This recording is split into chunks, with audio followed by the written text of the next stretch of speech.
What's up, guys? Today I want to talk about the audition tape for Corn Sweat that was released for his, auditioning for Superman. And I have to say, the more I see of this film, right, the behind the scenes and everything, the more I absolutely despise James Gunn. I don't know about you, but for me, I feel like he robbed us of greatness with his little immature, goofy antics. Because in his audition tape, he does everything that I criticized him for not doing in the movie. And that goes to show you that honestly, Corn Sweat understands the character more than James Gunn. James Gunn has an infantile, childish mindset where he thinks like fart jokes and kicking Superman in his groin is funny. And I'm like, you're a grown ass man, like a really grown man. And I don't understand how your humor hasn't matured. And here's the thing, there is a time and a place for a nut kick, right? There's a time and a place for that. There's a time and a place for someone to scream, they were gonna die. There's a time and a place for that. There's a time and a place for the goofy, we're gonna get it into his lungs and, the hammer of Bavaria and all this. Time and place for this. I get that. The problem is his humor is not suited for Superman. He's out of line, but he's right. And it was alarmingly clear to everyone except James Gunn. And I don't know what to tell you, because in his audition, he's cool, calm, and collected, right? Very much reminiscent of Christopher Reeves. And it's just like, yes, this is how he should respond. He's not screaming. His emotions aren't, sporadic and all over the place. And it's just sad to see how the Gunn cultists will justify anything. If they had shown this Superman, they would have loved it. If they had shown the one that they released, they still love it. There is nothing that they won't love. And that's the harm that James Gunn brings to the DC universe, to be honest with you. Because you don't get a good evaluation. You don't get everyone in the room is the Emperor has no clothes on. And I don't know how James Gunn or DC moves forward with no North Star, bruh. I mean, we saw that the film completely tanked overseas.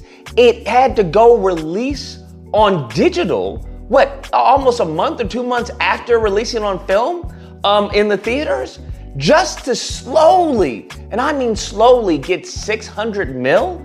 There's no way you can see that as a success for a hero, for a character, for an IP as well known as Superman. I don't know how you come across that. This still hasn't done the same numbers as films, decades ago. Whether it's Aquaman, whether it's Man of Steel, whether it's the Justice League, you can despise those films, all right? But you have to admit that, this Superman is clearly a different beast in and of itself.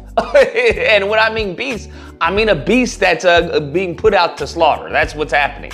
It's really a travesty to see that Corn Sweat understood the character. He understood that Superman isn't temperamental like that, right? He understood that Superman, there's a stoicism to Superman. There's a manliness that he always holds no matter the situation, no matter the case. And sure enough, not breaking into Lex Luthor's place over a dog, screaming, "Where's the dog?" Constantly screaming, "People are gonna die." Constantly being made a fool throughout the film. And I think it shows really a distaste that James Gunn has for the character of Superman.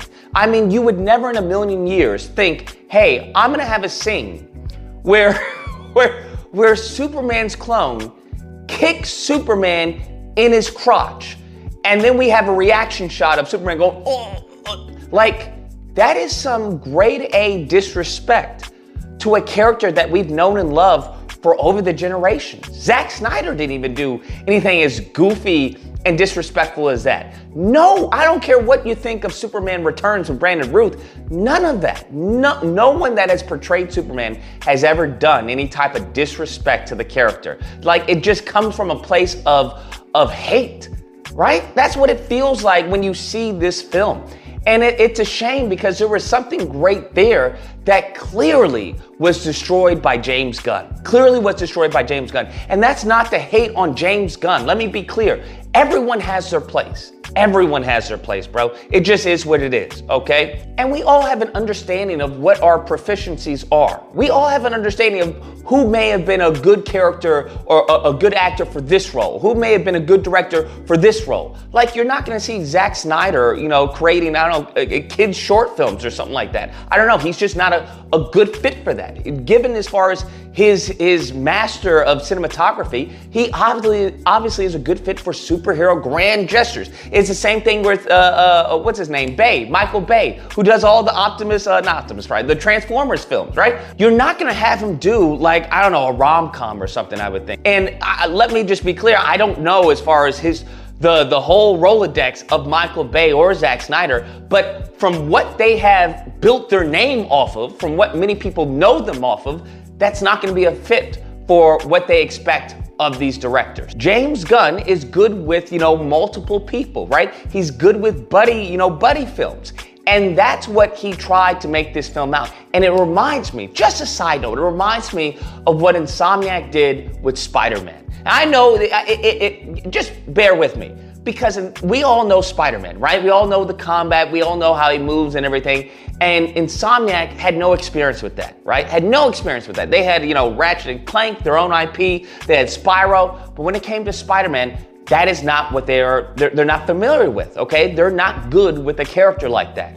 And what they tried to do was make it their own. And they go on to say this in one of the interviews, where it's like, okay, how do we make this Insomniac Spider-Man? And that's where you get all the gadgets, because that's what they knew. They knew gadgets from Sunset Overdrive, and they knew gadgets from Ratchet and Clank. So instead of them conforming to Spider-Man, what they did was have Spider-Man conform to their strengths. And I would argue that's exactly what happened with Superman.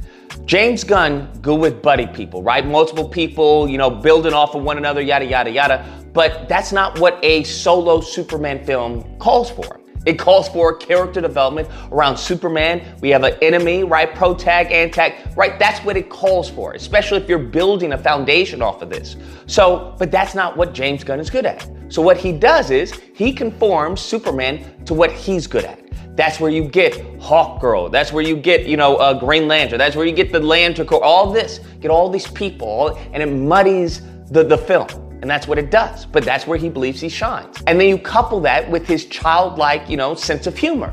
And we have a recipe for disaster for a character that is Superman. So I don't know, man. The more that comes out, like I said, the more it makes me hate James Gunn and what he stole from us. Because I genuinely believe he stole from the audience. Because we could have gotten absolute peak when it came to Superman. And I said that when I saw the trailer, the very first teaser trailer, I was like, we are on peak, bruh. This may be absolute peak. And he, of course, made it a freaking comedy. And it's sad to see, but it is what it is. Anyways, that's a video. I hope you guys enjoyed it. If you did, please feel free to like, share, comment. Let me know what you guys think and subscribe. Until next time, guys, keep animating.